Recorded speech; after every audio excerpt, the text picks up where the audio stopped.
Շնորհակալություն, պարոն Սարգսյան, նախ իսկապես չափազանց կարևոր նախաձեռնություն է եւ կարևոր է, որ սա համակարգային խնդիր է որպես դիտարկվում։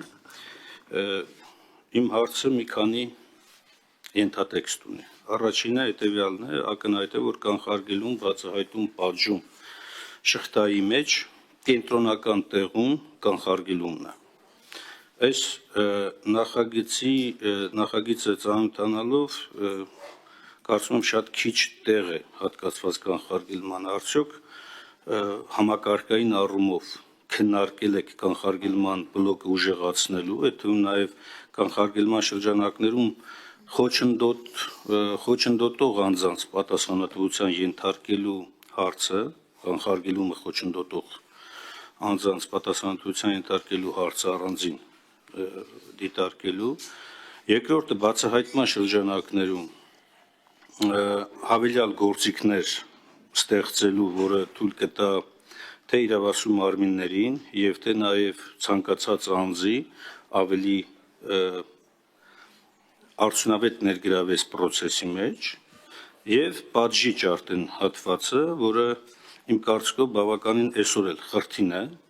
սկսած վարչական պատասխանատվությունից եւ նրանով սահմանված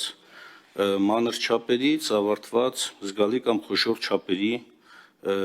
դիտարկումներից, այսինքն այստեղ էլ կա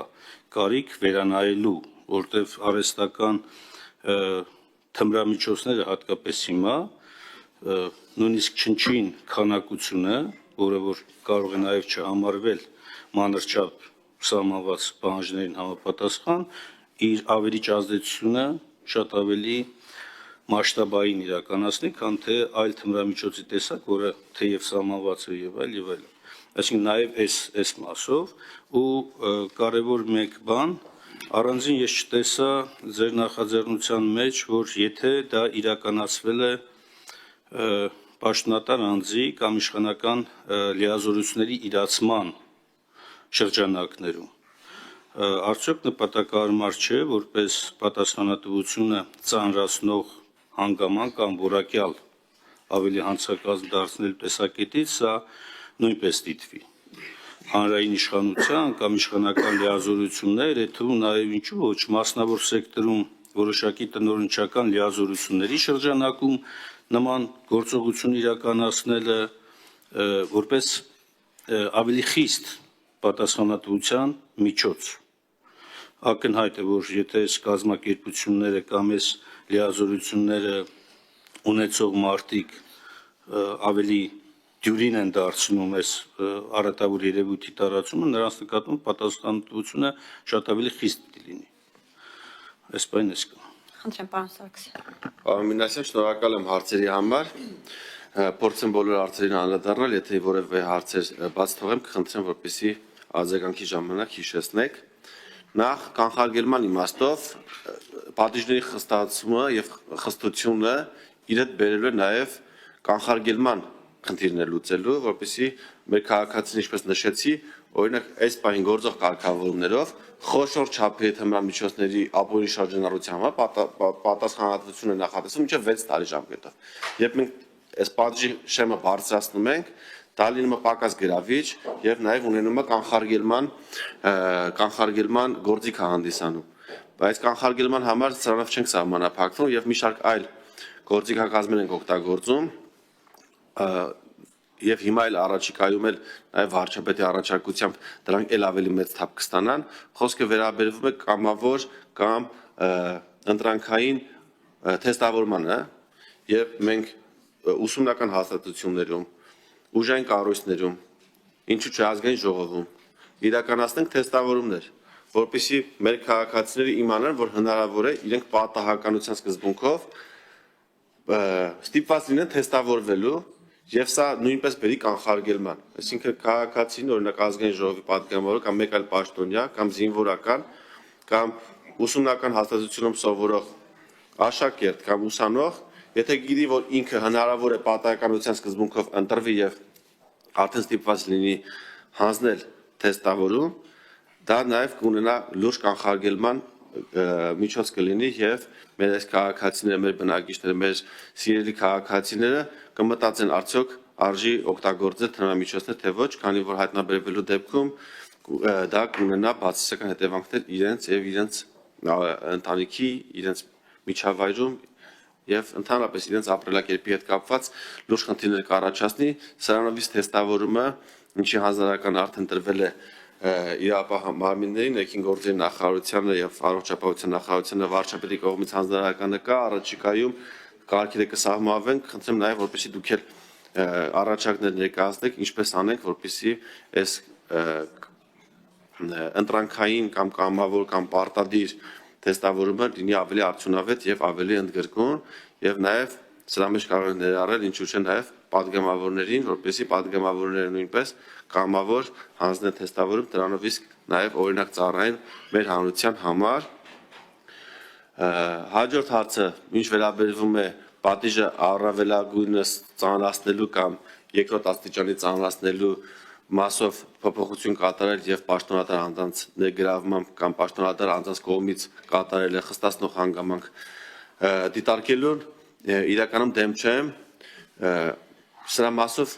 երկու կետ կա խստացումների մեջ շահադիտական նկատառումներով եւ խմբի կողմից եւ պաշտոնատար անձի կողմից եւ նա պաշտոնատար անձն է անում դա արդեն իսկ դառնում է շահադիտական նկատառումներով եւ խմբի կողմից եւ արդեն իսկ խստացնող նորմ կա այս մասով, բայց կարող ենք ինչու՞ չէ նաև ավելացնել պաշտոնատար անձանց կողմից խնդիր չեմ տեսնում։ Արձագանք։ Սկսեմ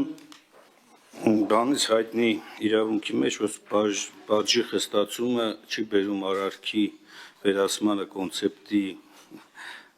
հայտնի լինելուց, պարոն Սարգսյան,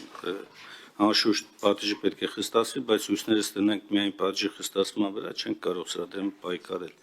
Ավելին հիմնականում աշխարհի փորձն էլ է դա ցույց տալիս, ինչքան ուզում ես խստացրա, այստեղ դա չի բերում մեխանիկորեն, այսպես ասած, այս արատավոր երևույթի կանխարգելմանը։ Եվ հետևաբար իմ պատկերացում հետևյալն է, հույսներս այդքան չդնենք պատժի խստացման, որքան որ կանխարգելման եւ բացահայտման կանոնների վրա։ Պատժի խստացումը պետք է դիտարկել այո, համապատասխան դուք նշեցիք հանցավոր կազմավորումներ ստեղծելու կամ շահադիտական նկատառումներով եւ այլն, բայց ուղիղ կապ հաստատել լիազորությունների չարաշահման կամ պաշտոնական դիրք օգտագործելու եւ շահադիտական կամ այլ նպատակներով ես չէի դիտի այդ կոնտեքստում, հակառակ սա պետք է առանձին կետ լինի, որը որ պատիժը խստացնելու նաև տրամաբանության մեջ դիտվի։ Հետևաբար կառաջարկեմ, որպեսզի այս ընթացքում նաև քննարկում իրականացվի։ Ինչ վերաբերում է թեստավորման ընտրանքային տարբերակի, հավանաբար կարող է դուք տեղյակ չեք, բայց թե պետայրավական հարցերի հանձնաժողովն է անդրադարձել այդ հարցին եւ թե նաև մեր խմբակցության պատգամավոր Ագնեսա Խամոյանը օրենսդրական նախաձեռնությամբ է հանդես եկել, բավական ակտիվ քննարկվել է, ընդ որում կառավարության տեսակետը բացասական էր, հետո հանձնաժողովի քննարկման արդյունքում մի քիչ մեղմվեց եւ որոշում կայացվեց, որպեսզի աշխատանքներ ծավալվի, եթե չեմ սխալվում, Տիկին Մինասյանը եւ Տիկին Խամոյանը ակտիվ աշխատում են այս ուղղությամբ եւ խոսքը չի գնում միայն պատգամավորների, ավելին խոսքը գնում էր նախ եւ առաջ իրավապահ մարմինների, ուժային կառույցների եւ առաջարկ կար նաեւ այո Սկսենք նաև պատգամավորներից էլ, կառավարության անդամներից էլ, որպես առաջին հենց կարևոր հանրությանը մշակույթ փոխանցող հաստատություններ, հենց մենք ենք, առաջին ճակատում մենք ենք, եթե մենք չպետք է այդ օրինակը ցույց տանք, ապա ով։ Հետևաբար այս տեսակետից աշխատանքներ արդեն կան, ես հակառակը կառաջարկեմ ձեզ ակտիվ ներգրավեք այդ աշխատանքի մեջ, որպեսզի ունենանք ի վերջո լավ լուծում այս մասով։ Մանավանդ որ եթե կա շահագրգռվածություն կառավարության կողմից է, հիմա եթե փոխվել է մոտեցում եւ կա շահագրգռվածություն, շատ ավելի լավ։ Այսինքն դա նշանակում է ավելի արագ եւ ավելի ինտենսիվ կարող ենք առաջ գնալ այս ուղղությամբ։ Եվ վերջինը, տեսեք, կանխարգելման կարևոր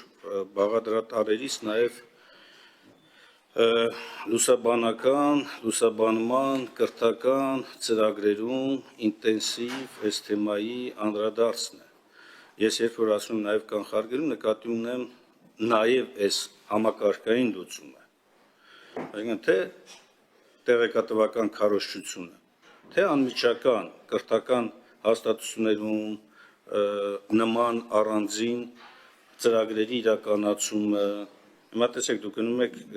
համակարգչային տեխնիկայի օգտագործմամբ, ինչը խրախուսելի է, բայց բոլորի համար էլ պարզ է, որ Telegram-յան ալիքներով այս այլանդակությունը տարածել է այսօր գրեթե գոնե այս պահին, գրեթե